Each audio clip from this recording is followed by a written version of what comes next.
Hi, everybody, and welcome to this episode of Pretty Little Book Nerds. My name is Genevieve, I'm Danielle. and we are talking about This Girl's a Killer by, do you remember the author's name? Emma C. Wells. I Thank did some you. quick research because it's been a little while since we read this.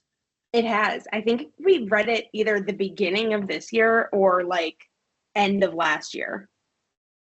So it's been a minute. I'm pulling up my Goodreads as I we think speak. it was like April or something. Was it? I couldn't remember. Um, Oh wait, I have it on here. I read it March 2nd through March 12th. well, there we go. Okay. Not the challenges. I want my list of books. I want to see what I rated this. Because I feel like you always mention what you rate things, and I never do. Oh, I rated this 5 stars. I give That it makes a 4 lot of sense. stars. I put I'm trying to review all of the books that I read. I need to actually catch up on a lot of my reviews, but this was what my review was. I said I want a sequel, which I stand by that. I said Cordelia, Diane, and Sugar are just the most perfect family in the world, and the fact that even with what Cordelia does, she has standards. I completely support what she's doing, and I'll be sitting here not so patiently waiting for the next book. Yeah, so I looked up But I don't think that's going to happen. So I guess on Instagram or something, she put out a story or whatever, and then it disappeared about her next book being released like 2026. But I don't know if it has anything to do with this one or if it's a standalone. Yeah. She said that that's all she could reveal. I'm gonna look her up. I'm gonna turn into Frankie on the basement yard and just look for an excuse to look at my phone, I guess. Let's see. I mean, that's all it said. But yeah, I don't know. She's oh crap, I just about my debut novel, This Girl's a Killer, is pretty. Oh no, Josh is calling me. Sorry, he interrupted. What's my favorite question that I get from readers? Oh no, that looks like that's not what that's about. Okay. Okay, so yeah, no, I'm trying to find information and there's nothing. Oh, okay, we don't need Taylor Swift in our lives today. Sorry. yeah, there was nothing that I could find on it. Yeah. And I even looked at her website too, and it's nothing.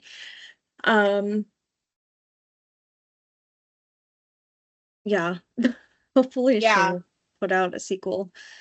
I don't know. So anyways, this is her debut novel. Oh, actually, wait, she put sorry, she put something on Instagram in July that says, not a spoiler, I promise. Here are a few vibes. Cordelia and Diane was my friendship book. Millie and Frances make up my sisterhood book. Think practical magic meets sharp objects for all delusional control freak older sisters and the unhinged little sisters who made them that way. Title and more coming soon, hopefully. Oh. So it might not be connected. It doesn't seem like it is because there's like no magic in this book. Yeah, I don't know. So it takes place in South Louisiana.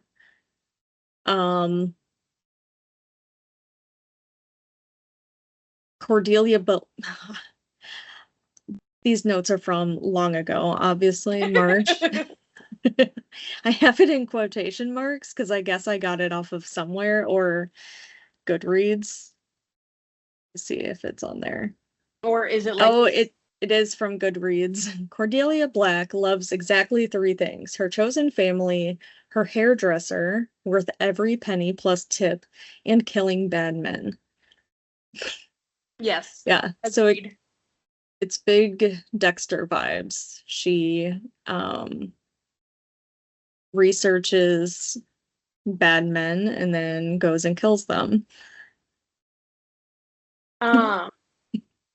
Yeah. It's, oh my gosh, I'm like, now, like, I feel like I'm struggling to remember things just because of how long ago it was. Oh, I can keep going.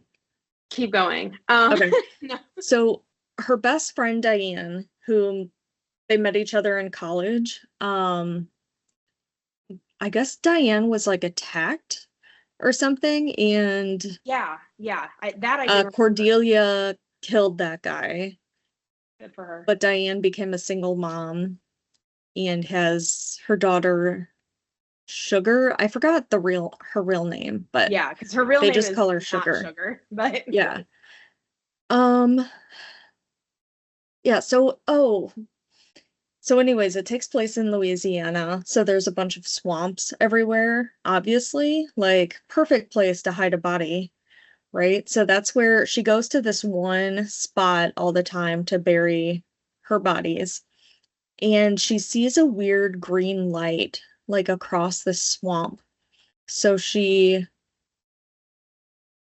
dumps off the body, goes and finds the green light and realizes it's a camera. So she takes it with her. Um, and then is freaking out because yeah. she But doesn't know how long that's been there, if it was there like this whole time. Well, not this whole time because she would have been caught before, but like the past couple of times.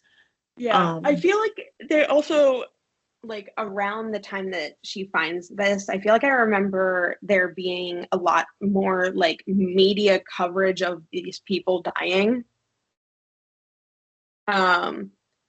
And like they had given her like a serial killer name. I can't remember what it was, but and so she was like, "Oh shit, they're gonna find me," basically, and so she becomes even more like hyper aware than she already was, which is saying something because like she had a specific phone that she only used to contact um, the person that she would give body parts to, and like all this stuff. She was very meticulous with everything. But she becomes even more meticulous. And I can't remember if it's her or if it's Diane, but one of them starts dating a cop. So, okay,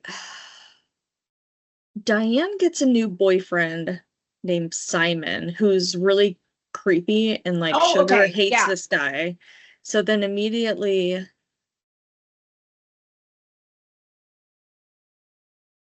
She like keeps thinking of ways to murder him, and it ends up kind of happening accidentally because he like yeah, corners like her because he's like, I know that you can tell I'm a creep, basically. And then she's like, you get away from me, and well, murders him. so what happens is um she thinks he's creepy anyways, but she's trying to give him the benefit of the doubt a little bit, but then he's trying to only have like I think they go to like a fair or a carnival with Diane and Sugar, but then they're so used to Cordelia coming like as a family member and coming with them to everything. So Simon gets Jealous and yeah, territorial. and then starts acting worse. But Yeah. yeah, I put Simon confronts Emma in her house. Who is Emma? I think you meant Cordelia, but you wrote the author's name. Because Oh, that's what happened with oh, Cordelia. that is the author. I don't know why You're I'm gonna go in and change it. in fixing it. Like, I'm never gonna read this again. Okay. Um, yeah, for some reason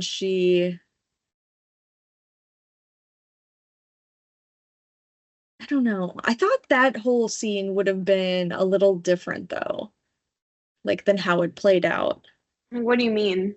I don't know. Don't remember.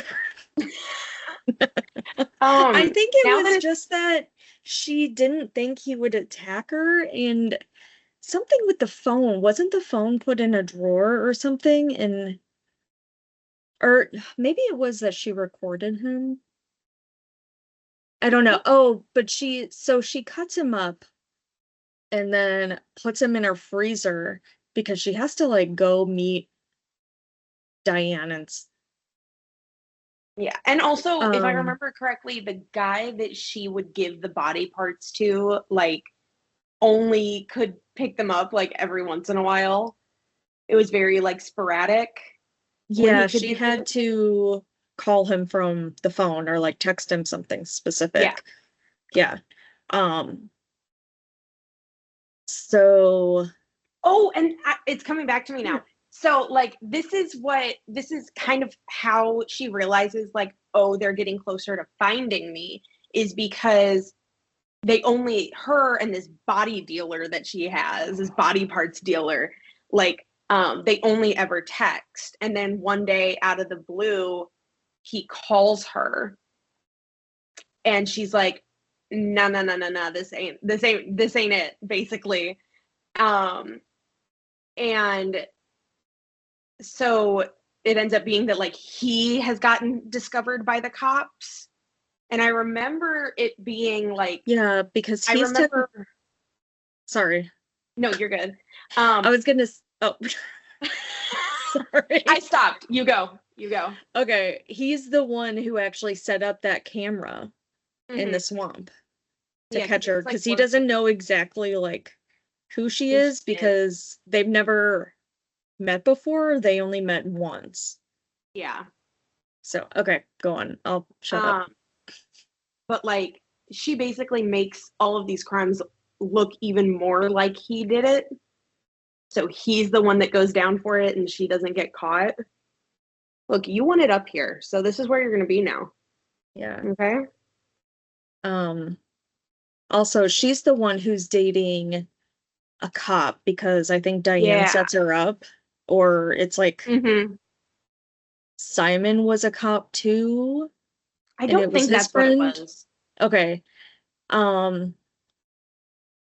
Yeah, so it's like we don't get to see Cordelia and this cop together. I feel like there should be a sequel with her still killing people and yeah. Yeah. What? So this actually went in a different direction than what I thought too.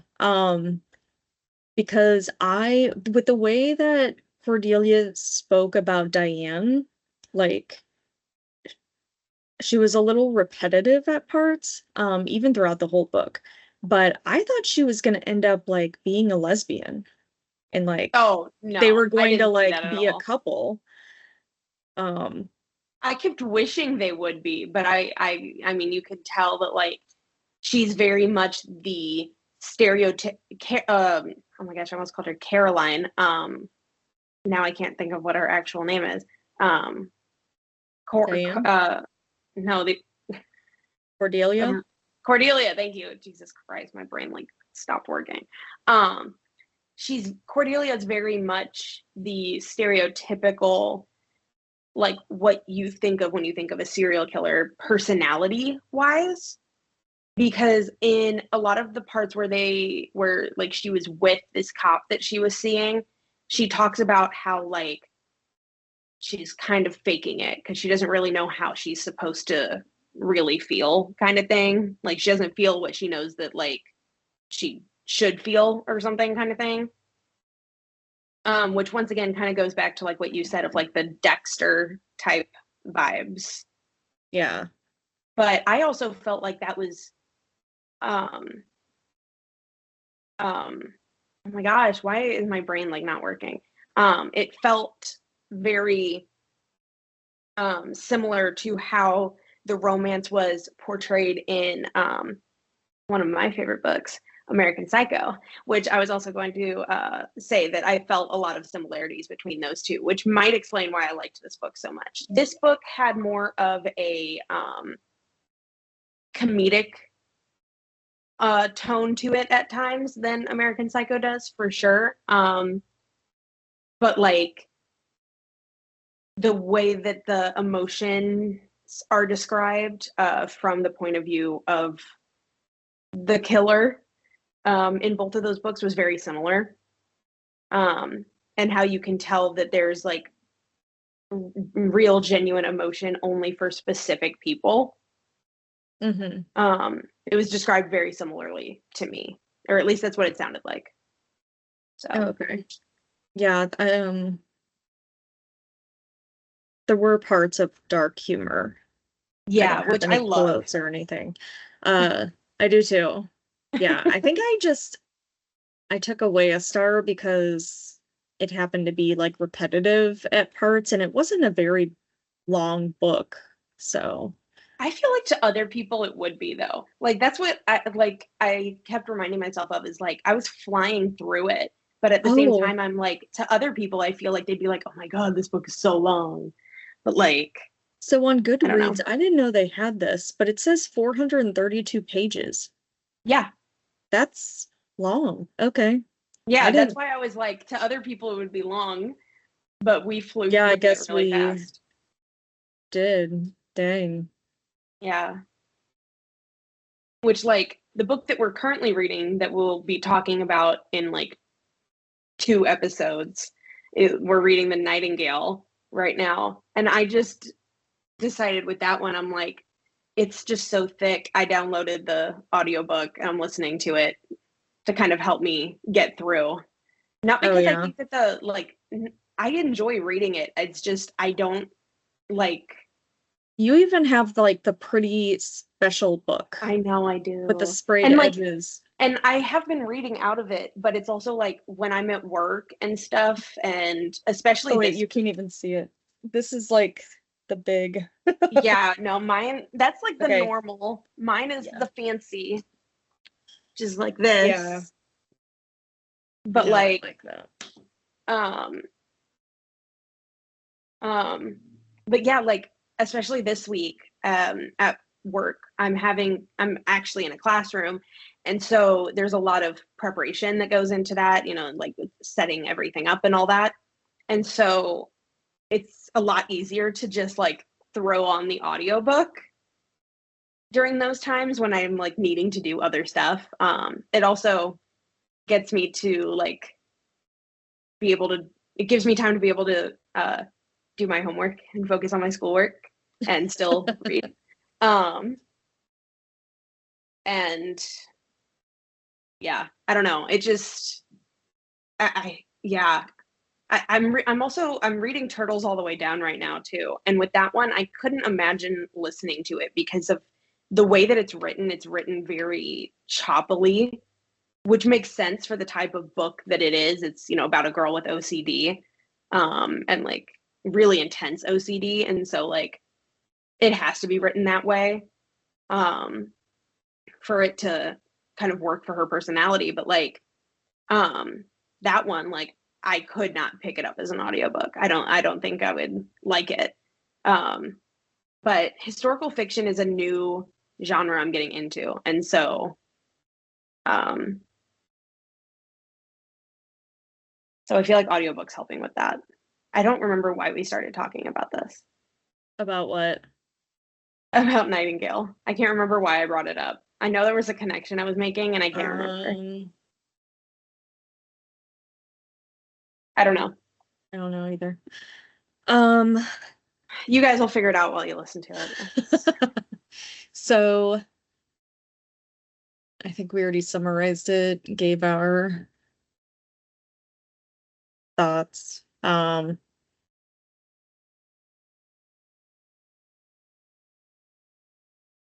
Yeah, we only recorded Butcher and Blackbird just the other day, so I'm Yeah. still reading those books. Yeah.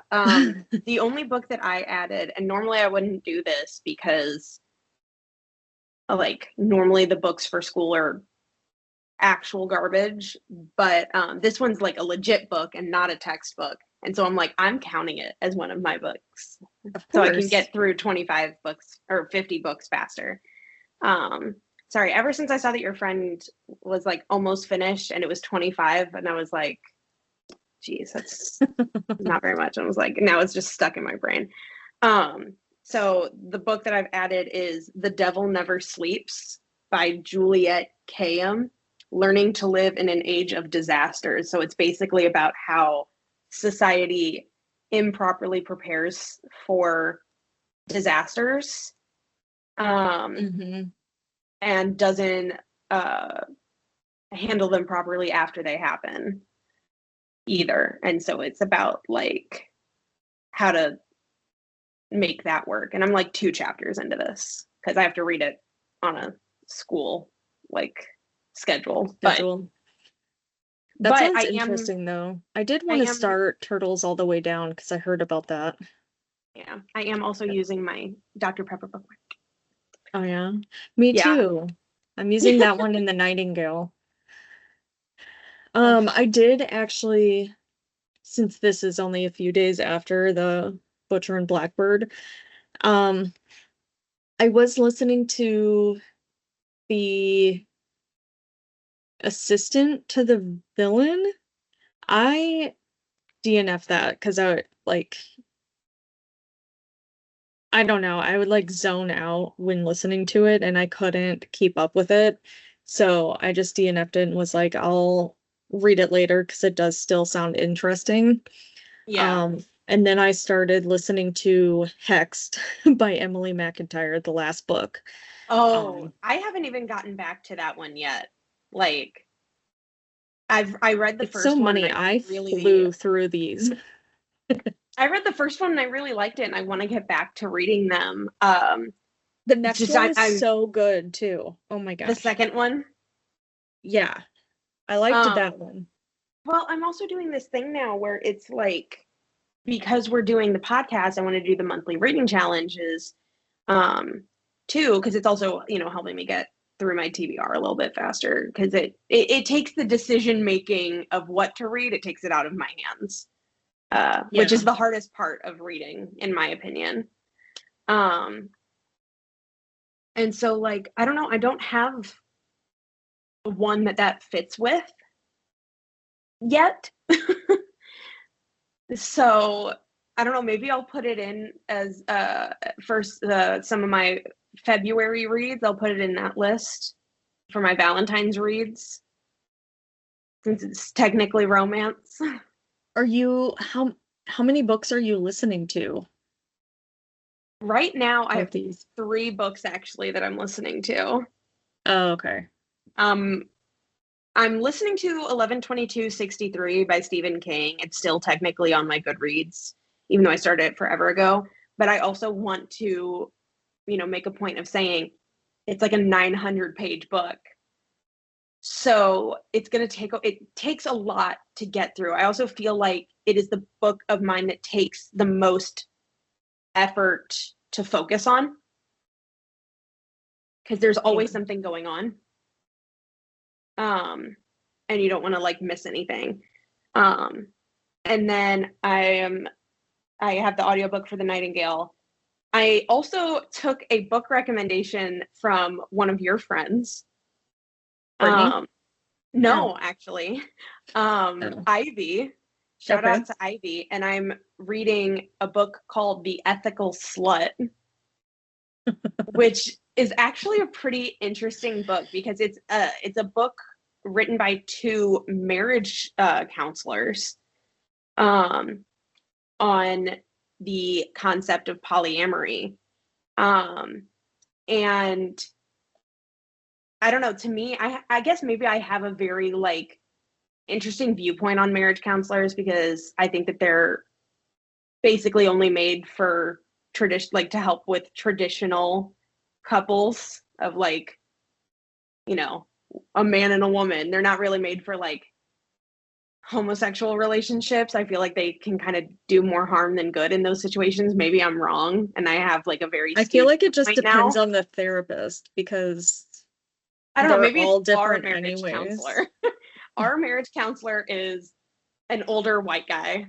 So maybe it's just that like he's, I don't know, he's odd, but yes, this book is very different from what I expected from a therapy standpoint. but she said it was a good book to read. And so I decided to get the audiobook while I was on my way home from Chicago on Monday because I was getting bored listening to like music and podcasts. And so I listened to that, and it was actually it's been quite enjoyable. I'm trying to get Josh to read it, not necessarily to give him any ideas, so to speak, but just because I think some of the activities that they have in there that are like marriage counseling activities are kind of interesting and fun. And I think they would be good for us to do considering we're doing counseling. But he's against it on the principle of the title. So also, dude, don't read. So, you know, that also doesn't help my chances of getting him to read a book. But yeah. Oh well. I read enough for the both of us. But yeah, so I've added a couple of books since we filmed on Monday. But I'm also so close to being finished with Turtles All the Way Down. Like, the chapters are thick, or thicker than I expected for a young adult book. But at the same time, like, I'll be like, oh my God, like, this chapter has so many pages. And then I'll read it and I'll be like, oh, the chapter's already over. Like, it's just such a fast read. It's a really good book. I highly recommend it. And it's actually making me super excited to watch the movie at some point because they made a movie of it, I believe, last year or maybe this year. Won't watch it with my dad this time though. And I know my dad watches all of my videos that I put out, so he's gonna hear me talk about him. But because I loved The Fault in Our Stars when I was younger, and then the movie came out and I wanted to go see it. My dad took me and he straight up bawled crying at that movie. And so won't do that to him again. Won't make him watch another John Green movie. But, you know, love you, Dad. He's a very emotional man and we appreciate that of him. But yeah, I'm excited to see that. And also because it got mentioned in Haley Pham's 50 States in 50 Days video. I watched that last night. I watched it last night too. Oh. Yeah, she read it as well for her reading. And I was like, oh, that's kind of cool. We both decided to read it because we were both traveling there this summer. Without knowing that, like obviously I didn't know that she was going to read it. So, but that was kind of cool. But that'll be my last one that I like. That will be the last book that I read for my reading challenge that actually goes out on Friday that I have to film tomorrow or Friday. Because I'm trying to finish this book before I talk about it all. And then I'll start September's challenge. And I did not get through as many books for the summer challenge as I thought I would, but I was literally the busiest I think I've ever been. I had something going on every 2 weeks this summer. Did not give me a lot of time for stuff. So yeah. But yeah, you should read Turtles All the Way Down. Let me get back to that. All right. So are we good to wrap up on This Girl's a Killer? I think we are. Give us a sequel, but we're excited for the book that is coming out next year, whatever it may be. Yeah. I'm excited. I feel like I've been looking her up like every couple of months to see if there's something new. But I don't get on Instagram, so that's why. I know, I send you videos on Instagram, never hear a word. Just dead silence. Sorry. Also, I believe this is the first one that goes out in October? I'm not sure. Let me look. Oh, it's not. It goes out on the 25th. But so I should have mentioned this in the last episode, but it wasn't finalized yet. When this episode comes out, it comes out in October. So we have my cozy crimes once a year holiday Halloween special that comes out on Halloween. That's super exciting. I'm getting to talk about all of the crime related locations I got to visit this summer, which is so cool. And the Psych Museum in St. Joseph, Missouri, which was a blast. But I will have another podcast starting in October. Another one? Another one. There's one starting in September and one starting in October. September is the music one that's coming out, which will be out by the time this comes out. But we'll be 2 episodes in on that one by the time this video comes out, and we haven't even recorded those episodes. Oh, there's a cat. There goes a cat. Oh, hi, buddy. I don't know if he stopped. Oh, he's okay. headless. No, we're still recording. Okay. Yeah, he's headless. Hi. Okay. All right. Just go. But the other one that will be coming out this month is a series called Docu-Minded. It will be me and my Aunt Nicole, who I do my True Crime Traveler series with. We'll be watching documentaries and or docudramas that are out and available to the world, depending on whatever they're on. They could literally be on the stupidest thing. We're going to do one on the documentary about Action Park in New Jersey, because it's one of my favorite things to talk about in the world. Danielle can attest to that. Hey, did you see what? They made a movie about it, and I think it has it has like Johnny Knoxville in it or something. Oh, that's Class Action Park. That's the documentary. Or wait, no, that's Steve-O. No, this is an actual movie. It has Johnny Knoxville in it. What's it called? Dave Krinsky, Action Point. Action Point. I'm gonna have to write that down. Yeah, I saw it like advertised on YouTube, and I meant to oh, it has another guy from the Jackass show, but I saw it like 2 weeks ago and I kept forgetting to like text you about it. Oh my gosh. Yeah, that's super cool. But yeah, so I'm gonna rewatch that documentary, and I'm gonna make Nicole watch Class Action Park. It's one of my favorite things. If you've never heard about it, definitely check that out. But a lot of it will probably be based on either serial killers or natural disasters or like missing persons, any like true crime related kind of thing. I know she's going to want to talk about Chernobyl. I hope this doesn't offend any of the people affected by Chernobyl, but that is literally her favorite thing to talk about is Chernobyl.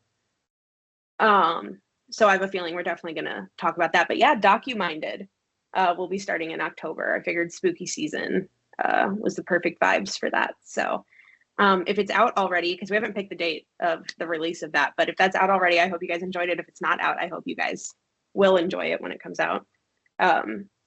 But yeah, we've got so many fun projects coming up. I know this is not really the place to be like announcing projects, but you know, gotta do some self-promoting, keep the business going. But yeah, I think that's it.